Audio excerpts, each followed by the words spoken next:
Hi, so I'm Julie Pratten, the Director of Talent here at Interquest Group, and we've got together today to talk about resilience. Obviously working in the recruitment industry as we do, it's a very fast-paced, pressurised environment, but equally just the lives that we live, I think, today is always at 100 miles an hour, with a million and one things to think about. So we just wanted to bring up the word resilience and talk about that and what that means to us and sort of ways that we deal with it and how we cope with it. So today, joining with me, I've got some lovely ladies here from the Interquest Group, and just introduce yourselves so people know. Christine Carey, I work for Evolve and I'm on the business development side. I'm Mish and I'm the Head of Learning and Development. I'm Nicola Cox, I work for Evolve and I'm the Talent Acquisition Director. I'm Katie Stock, I'm a recruitment consultant. I'm Lauren Bass, I'm a recruitment consultant at Interquest Group. Massively, thank you very much, ladies. So, it brings us on to resilience. I think the first thing I wanted to talk about today really is what does resilience mean to people? Because there's different types of resilience, right? So you've got a natural resilience that is in you anyway from the way you were brought up and the things that you've had to overcome growing up. And then there's what I believe a resilience you have to work on, which comes with whatever career you choose to do, and just generally as you're going through your life, different things that come along that you have to kind of cope with. So I think it's important to understand, what that means to individuals, and and then we talk about how we cope with it really. So just from my own perspective, resilience to me is a massive part of pretty much everything that I have to do. So it's kind of my job on a daily basis, hiring people internally within the group, and been doing that for many years, but equally trying to keep that going whilst being a good partner and then being a good mum. Now being a mum to a little fur baby puppy that's 5 months old, which has another layer of things to have to think about and do, and trying to organise your life. So to me, it's about the way to positively keep going when you feel like you've got no time at all ever to do everything that you need to do, and breathe at the same time. And that for me comes with some natural sides of it, because it's just kind of, I've always, as you can tell from the house, the speed of which to talk, everything always runs really, really quickly. But equally, I've had to really sit and think about how I'm going to cope with all the different elements of my life and put it all together. So organisation is a part of the resilience factor for me. But I just thought it'd be really interesting to hear what other people's perspective is on resilience and kind of what it means to you, really. So I'm looking at you, Mish, actually. I love it. I think for me, resilience is when something unexpected happens, or something throws a spanner into the works, or suddenly it derails your plan, whether it be at work or your day. Mostly work, I'd say, is probably where I'm consciously more resilient, because I don't know why, but I am. It's just how to kind of deal with something not going right, and then how do you bounce back from that. Having been a recruiter myself, I feel like that really did take a lot of resilience, and obviously you will probably have a bit more of a perspective to add to that, but like rolling with the punches was a phrase that everyone used to be, you've got to bounce back quickly, you've got to take the hit and then keep going, and you don't really get, and there's a lot of it in this industry because it's so up and down, and it's such a roller coaster. That's really interesting actually, because obviously we're at different sort of stages in our career, and you guys are sort of, a few years in now to your careers. Have you really seen a difference in terms of like what you were doing before coming into recruitment, just what resilience levels you've had to have throughout that time? Yeah, massively. So for me, resilience is about getting through the really tough times in recruitment. Obviously there's many down days, but you just realise that you're doing it and you're doing all this hard work for a goal, for your future. So it all pays off in the end, and you just need to realise that and just kind of push through and allow yourself to have those bad days, but know how to, get back on track and push on. And do you think that's something that you've learned whilst in the role, or do you think it's something that you kind of naturally had anyway, or a bit of both?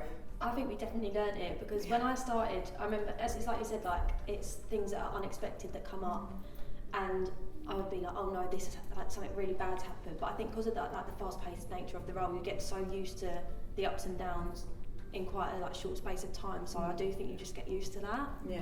It's strange how quickly it's embedded into you now. Yeah, which is true. And I think, Christine, the role that you do in sort of doing a business development role for the group and having to bring on sort of large numbers really requires a lot of resilience in terms of that. And I think for me, it's about that ability to just get up and carry on. Mm-hmm. It's that when you've had a really bad day and you're thinking, I don't want to do recruitment, I don't want to do this anymore, and you just want to stay in bed. And then you kind of go, right, it's a fresh day and I'm going to keep going. Yeah. And you've got to have one thing that's good that makes you think that was worth it.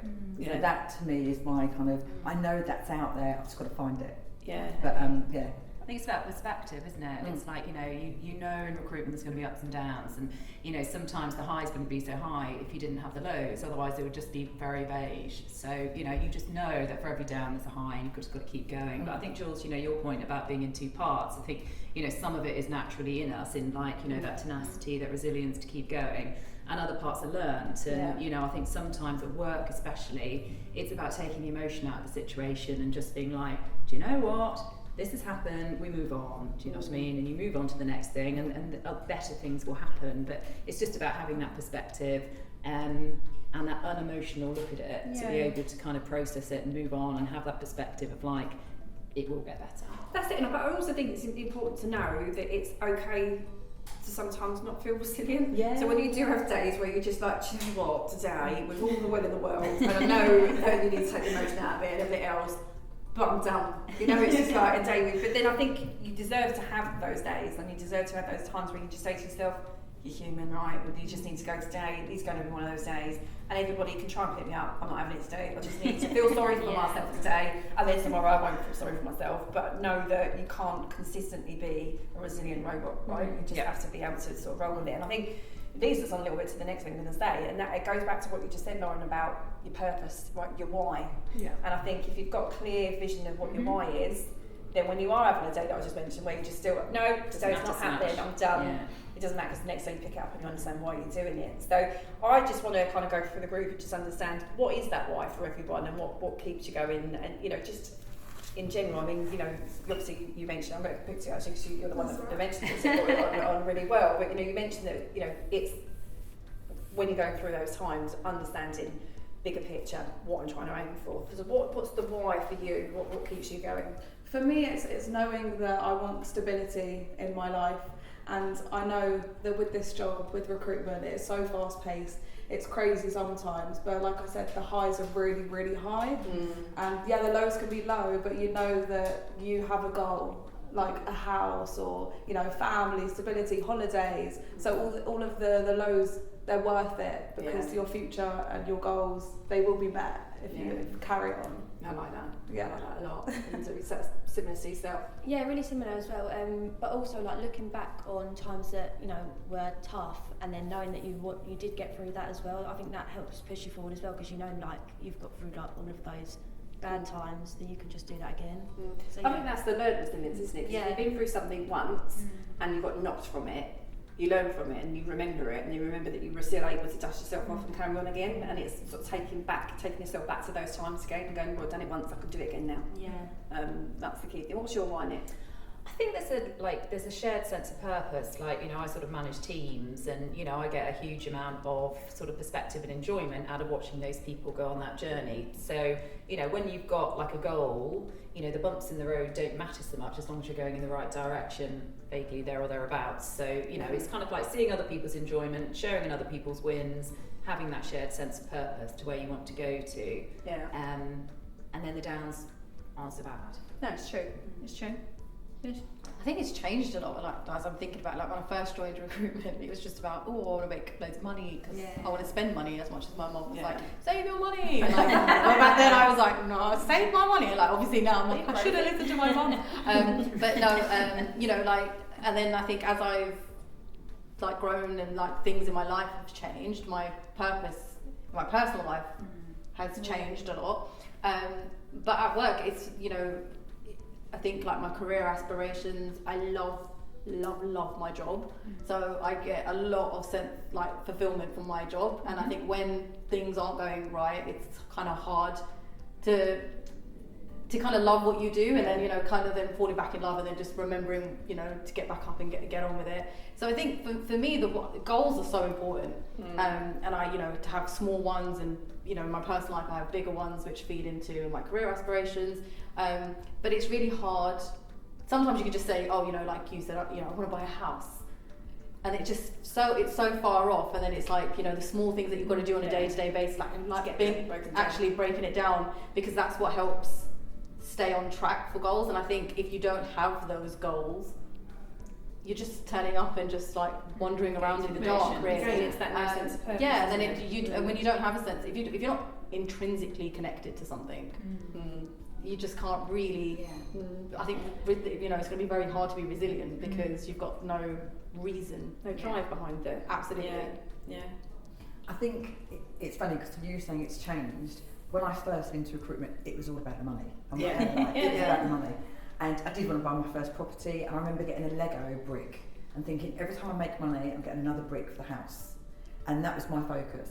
Then I went on to manage teams, and I had to find out what everyone else's focus was and what was their why. Yeah. And now, my why is completely different. And mine is all about, I still love being successful, about getting that candidate the right job or filling a really difficult vacancy for a client. And I love working with really nice people. And for me, that's the bigger why than the, I still quite like the money. As I don't like the money. But that's definitely the why's changed along the way, but that's probably because I've been in recruitment a few years. But I think that's natural, because if you say, you've got your goals, if your why is that you've got those big goals to orientate towards, once you've achieved them, you don't just give up, do you? So it's like you inevitably as humans evolve and then go, what's the next one then? Yeah. What's the next one? And that, I think, is the key thing. And even if it's small goals, some of them are work related and you constantly wanted to push your career forward and move forward. And then other days, and for me, my why is my daughter, so I get up in the mornings. She loves the fact that mum is, works hard, has got this, fast-paced job, and she hears me on the phone all the time. So she finds it inspiring. She randomly the other day told me she wanted to be an asset manager. And I was like, your Ted, I love the idea, but where's that come from, your Ted?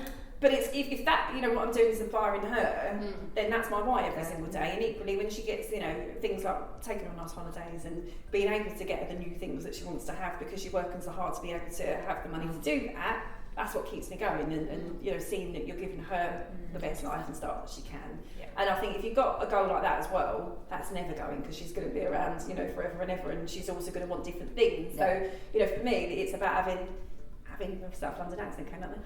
Having two different types of goals, my career goals, but also just those things to remember that actually when that is going really tough and it is hard, and the marketplace we know at the moment is quite hard, is that actually that's the real core reason why I do what I do. So that for me is an important fact. And I think we've all agreed that without that sense of purpose and why, you're kind of wandering through life, right? And that's what helps build resilience levels. And I think looking after yourself is really important. So, and that's not just sort of necessarily, as we just talked about earlier on, it's not necessarily about having like a good beauty routine or anything like that, although I do probably need one. It's more about having, a way to let off steam and to be able to just take that time to kind of think about yourself for a minute, right? And even if it's just sitting and having a slice of cake and a cup of tea somewhere quiet without having to talk to someone for half an hour, that's absolutely perfect. I quite like that idea. But we've all got our ways of doing that, which helps us to keep mentally stimulated to be resilient. So it'd be interesting to go around the room and see what our different sort of styles are, because I think everyone's going to have a different way of doing it. I mean, I'm well up for a glass of wine on a Friday night, I might add. Regret it all day Saturday and most Sunday. But equally, I do quite enjoy, as I mentioned, just having 20 minutes, half an hour with no one to talk to, which sounds weird, but just silence. Which, when you do know me and I talk as much as I do, that does sound really good, doesn't it? I just like that, because that allows me to just chill for a minute, which you don't often get. So what's everybody else got in their little routines each week to make sure they can offload and regroup again for the next week? I mean, I would love to say I meditate, I do yoga, I go to the gym, but I don't. For me, it's being able to switch my brain off. So whether it be just watching TV series, something that's not too taxing. Actually, I say that though. I probably everything I watch is really intense. A good serial killer documentary. Really nice crime. With a cup of tea. I'm really. So anything to kind of just switch off. For me personally, I like to just literally after work, it's like have a shower, wash the day away, get into my pajamas, and just sit on the sofa, just eat really good food, and just watch TV, and just completely switch my brain off. Yeah, I like it. Christine? I think for me, what I find really important to have is to be able to laugh at things. Yeah. So that to me, I know everyone likes saying, what are you going to do with a zen? But for me, if I can go out with friends or work even in the office, if I'm having that moment where I'm going, it's all going a bit wrong, but I can have a laugh at whatever. I don't care what it is. that makes it all worth everything. But it also, that stress just goes from me. And I find if I've had a day or 2 days where there's been no laughter, that sounds a bit weird, I know, but it's been nothing to have it all becomes too intense. And I can't really cope. So for me, it's having that being able to ring up somebody, and luckily I work with people that are quite fun. It does help things. We think we are. But that definitely really helps. That's kind of like coping, isn't it? Because I think, you know, when you're in a busy job and it's a very people orientated job, so you're talking to people all the time, whether it's candidates, whether it's clients, whether you're in teams, and that just kind of take a bit of you. So there is that element of like, I just want to be on my sitting in the corner. You know, I've got 2 kids, so, you know, adore them, but they're, you know, they need stuff as well. So there is that element of like, I just want to be on my own. I just want to go to the gym, or I want to go for a swim, or I want to go for a walk, or whatever. But then there is the other element, which is like, just want to go and have a laugh with my friends, or I want to go and have a laugh with colleagues, or, you know, just let's have a cheeky glass of wine after work. Yes. And then, you know, sometimes that bad day is washed away, and you get on the train on your way home, and your general sense is like, oh, I love my job. Even though you think, well, actually, that happened. And you're like, oh, well, that's life. And then you get that perspective through having a giggle, laughing it off. But then, yes, there is the other part, which, you know, a little bit of kind of me time is just golden to be able to kind of reset the dial and just kind of like get that sort of, you know, inner strength back, whatever. That sounds a bit cheesy. Sorry. Venting as well, like, just having someone to just purge your day, basically, and then by the time you've vented it all out, it's not that bad anyway. And then it's like, you know, actually now I'm saying it out loud, it probably wasn't that bad, or I feel better because now it's I've like cathartic. Exactly, like it's out, you know. So just being able to just have someone that you can vent to, but someone you can vent to who isn't going to try and help you. Because in that moment, I don't need a solution, I don't need a fix, I just need you, I just need your ears. But you and I we quite regularly call up and say, don't say nothing, I just want to vent. Okay, see you later. Don't have a solution. I know what the solution is. I know I'm being irrational. I know it's not a problem. I just want to say it. That's a good point. That's a good point. That's what me and my friends are like. So my way of kind of winding down, I'll be alone and I'll message friends who's free, come over, we won't talk, we'll just chill, watch Netflix together, do nothing, we won't speak, and then I'll talk about work, the bad things that happen, because you need to vent. She'll just be like, okay, well I hope you're okay. She knows not to reply or respond or try and make you feel better. Just her being there, or like, you know, any friend being there, it just kind of brings you a sense of like, relax. It's out. Exactly. It's out. We've vented. It's true though, isn't it? If you store things up in your brain, it just seems like it just goes round and round and round. But the moment you said about something, like you say, even if you know what comes out your mouth, you're like, oh yeah, that sounded really bad. Like, silly or something. But you just feel better, don't you? You just naturally feel better to be able to just offload it to someone. My poor dog hears me on a regular basis. The poor little thing was looking at me going, oh, you're crazy. But at least he's listening, or she's listening, or she's saying. What yourself? Yeah, no, I completely agree. And as well, like as you were saying, like speaking to your friends and stuff. Like even if me and Lauren were on the same team, so if something like bad happens that day, like I'll say, oh, this has happened. Instead of you like finding a solution, you'll be like, oh, this is bad has happened to me as well. So being able to relate to that as well is like helpful. And as well, like focusing on the weekends, like obviously if you've had like 5 days really like tough work, just taking that time to wind down. Balance of like socialising, but also like me time. Yes, I think it's important. And I think just what you mentioned there is actually really interesting, because I think when I look back pre-COVID years when we were in the office 5 days a week, I loved that going home time on the train, because it was a time where I got on the train really angry, not angry, but you know what I mean, like you've had a really stressful, fast-paced day, exhausted, and then by the time you got off the other end, you're like, and you're going home, and it's just really easy to just walk straight into your evening life and everything like that. When you work from home, you don't have that break, do you? So you've got to have something in your own kind of routine that allows you to go, right, I need to just digest all this and just relax before I then go into the other room and then see that someone hasn't put something in the sink or something not where it should be, because then those little things just explode to just because you haven't had that opportunity to kind of get everything out of your day in your system. So good. So it sounds like we've all got it now down to how we've got those things. And obviously, and again, I think it is important to have that balance, because, you know, we are fun people, right? I mean, that's why we work in the industry. We like talking and we like interacting with people and going and having a laugh. But then equally, sometimes for me to say this, I mean, I must get really tired sometimes because I just talk to her. And it's like your mum calls her up and she hasn't spoken to you all week, and my mum can talk for Pratten.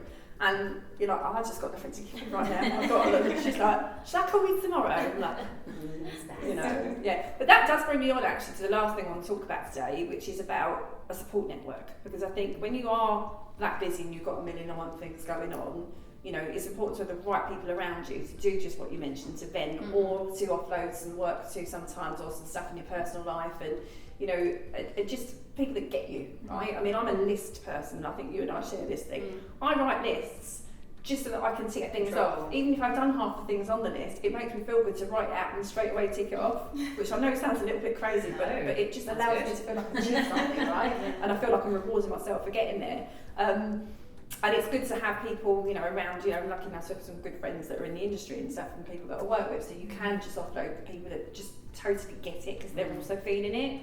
But I think if you don't necessarily have that, and you've got a lot of friends or people that work in those types of careers and industries, it's difficult, isn't it, to relate to them sometimes about what this job entails, and the juggle between that and being, you know, a mum, or being, you know, your social lives and everything else. So what importance do you put in having a good network of people around you, and have you got that? I think for me it's funny, my very, very good friend, the other week I was telling her about work, and I was giving her the whole story, what had happened, what had gone right, what had gone wrong, and she went, one day I'll understand actually what you do. And I was like, I've known you 30 years, and I still don't know what you do. Yeah. And I was like, but you always listen. She went, I always listen.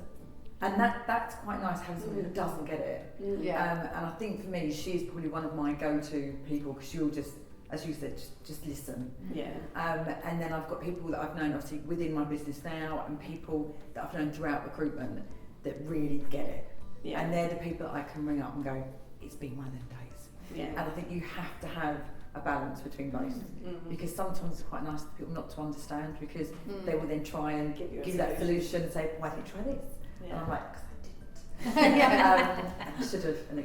But anyway, so I think it's good to have a balance. So I'm quite lucky that I've been quite selective, but I have got good people around me. Yeah. So it's good. Or sometimes I find they ask you a question about what you're saying because they've got no knowledge of you, and then you think, oh, okay.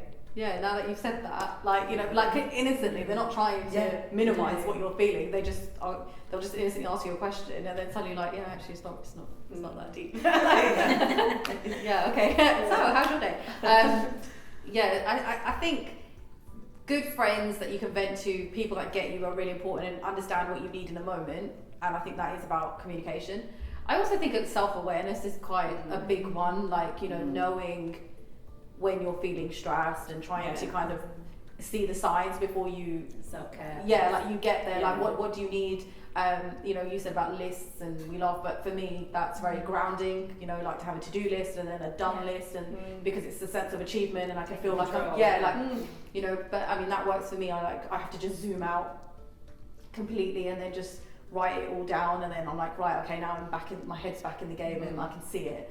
So as well as having support networks, but I do think self-awareness is really important, even in order to make your network work as well for you, because then it's not understanding and being able to communicate what you need in that moment in order to, I don't know, get out your system. Like, you know, we laugh about it, but venting is very frustrating when you're trying to vent and someone keeps trying to give you advice or try and tell you what to do, or is asking you too many questions. Like, no, this is not question time, this is venting time. So, you know, just being able to communicate and have that self-awareness of what you need and how that works, because it might also be that you just don't want to talk about it. Yeah, you know? Or in that particular moment, it actually might be a good thing to be meeting with someone who doesn't get it, and you think, do you know what, there's actually no point talking to you. And then by the time they start talking to you about something, you're having a right old giggle, and then you're like, well, actually, it's really that big a deal anyway. Thank God I didn't get the opportunity to go, and another thing. So actually, I think it's good to have a mixture, isn't it? I mean, it's really, I think, you know, one of the best things about Interquest with the people you work with. Do you know what I mean? We've got a really good support network, you know, and across different teams. Obviously, I work with the lovely Christine, and, you know, very good friends with you guys, and obviously you guys great too. So it's good to have that kind of cross-pollination across teams of sort of friendships within the group and that support network. And obviously it's brilliant to have the people outside of work who are your friends, and then it's good to have people who just don't get it and never will, and you actually think, I'm not going to talk about work, I'm going to talk about other things because I'm not working right now, so actually it's going to do me some good to find out your news and actually giggle at your kind of stories and the other way around, and that's actually, you know, pretty kind of, you know, cathartic and self-caring as well, to actually put yourself outside your comfort zone. So I think, you know, the thing about recruitment is all consuming. It's all about people, it's all about money. Like, they're two of the most emotive things that happen to you in your life, are people and money, and that's what our job is about. So it can be very all consuming. So sometimes it's just good to take a step back, not think about it, and have a giggle about it. Well, I just think it's really good that we've got like a culture where we're like encouraged to talk about, you know, how we feel, and if anything does go wrong, like we can like be open about it. So then, like when you do go home, you can just wind down. You don't have to necessarily go to like another like network of like friends and family as well. So you've got the support at work rather than having to, like, it's resolved. Don't take it home. And I think you're absolutely right. We are quite privileged here that we do have that, and I think it is really important to be able to create a relationship with, be that your manager or your colleagues, to just be able to say, do you know what? I'm really, really feeling it today, right? I can't see, I'm feeling my chest getting tightened, I'm getting a bit stressed out, probably know it's a little bit irrational, but just need to please just either leave me alone for a minute and stop asking me questions, or, you know, just know that today, I'm a little bit delicate today, and just need to like get my way through the day. And I think you've got good people around you that just totally get it, and they leave you. And I think when I look back at my career, we also have good friends in some lots of businesses that I've worked in, but one used to just come along and take one look at my face and just give me a little hug from behind and then just walk off, and that's all it took, just to be to say, I know what you're thinking today, I know where you're at, don't worry about it, I'm here if you need me. There was no words that even needed to be saying, it was just a little like a acknowledgement, I'm okay, and you keep going.